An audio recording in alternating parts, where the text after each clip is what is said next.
మీకు కూడా చాలా ఇష్టం. నాకు దేవుడమ్మ ఆయన. నేను ఇట్లున్నా అంటే ఆయన పుణ్యమే. నాకు దేవుడు లాంటి. అవును, అందుకని నీకోసం వచ్చిన అమ్మ. సార్ నేను చూసి ఆ ఫోటో చూడంగానే నాకు ఇట్లా అనిపించింది, అందుకనే నీకు 5 లక్షలు ఇస్తున్నా అమ్మ. అసలు ఈ రూమ్లోనే ఉంటున్నాను, ఎటు పోతలే. నాకు పోవాలంటే ఎక్కడికైనా కారు ఉండాలి. నాకు ఒక కారు ఇప్పిస్తారని ఈ 5 లక్షలు ఇస్తున్నా కదమ్మా, 5 లక్షలతో కారు కొనుక్కో మరి మీ నాన్నకు. సార్ ఒక రాష్ట్రానికి ఉప ముఖ్యమంత్రి అయ్యి ఉండి ఎందరినో అభిమానించి ఆయన నీ దగ్గరికి వచ్చి కూర్చున్నాడు. నువ్వు చాలా అదృష్టవంతుడుగా అమ్మా. ఒక చిన్న కారు కొనుక్కో అని చెప్తున్నా.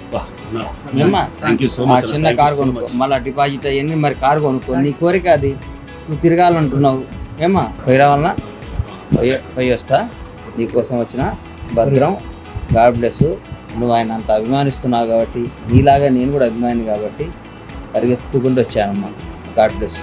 పోయి వస్తా.